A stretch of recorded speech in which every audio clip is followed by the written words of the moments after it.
ஸ்ரீ மகாபெரிவா திருவடிகள் சரணம். என்னோடய சேனலை தொடர்ந்து ஃபாலோ பண்ணுற அத்தனை பேருக்கு நன்றி. என்னோடய சேனலில் 10 பரிகாரங்கள், சக்தி மிகுந்த ஸ்லோகங்கள் அத்தனையும் கொடுத்துக்கிட்டு இருக்கேன்.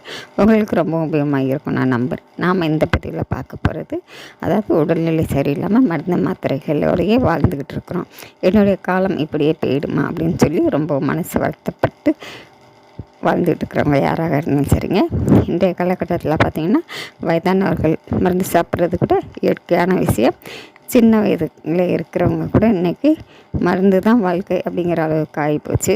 இந்த மாதிரி மருந்து மாத்திரைகள் இல்லை, நான் மருந்து மாத்திரைகளே இல்லாத அளவுக்கு நான் வாழணும், ஆரோக்கியமாக இருக்கணும் அப்படிங்கும்போது நம்ம தெய்வத்தையும் கொஞ்சம் நாடணும். அப்படி நம்ம தெய்வத்தை நம்பிக்கையோட முழு மனதோட நோய்களை தீர்க்கக்கூடிய இந்த முருக மந்திரத்தை நீங்கள் தினந்தோறும் சொல்லிக்கிட்டே வாங்க. அதாவது காலையில் எழுந்திரிச்ச உடனே நீங்கள் இந்த மந்திரத்தை சொல்லுங்கள். மருந்து மாத்திரை சாப்பிட்றவங்களா இருந்தீங்கன்னா இந்த மந்திரத்தை சொல்லிவிட்டு மருந்து எடுத்துக்கோங்க. கண்டிப்பாங்க படிப்படியாக மருந்து மாத்திரைகள் குறைஞ்சிக்கிட்டே வரும்.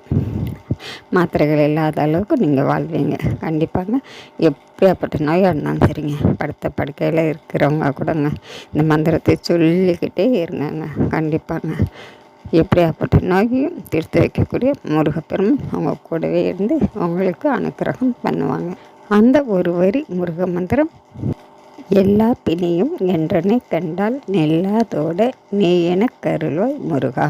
இந்த மந்திரத்தை என்றைக்கே இல்லாமல் ஒரு 5 நிமிஷம் சொல்லுங்கள். முருகப்பெருமான மனதால் நினச்சி கண் முன்னே நிறுத்தி இந்த மந்திரத்தை முழு மனசோடு சொல்லுங்கள்.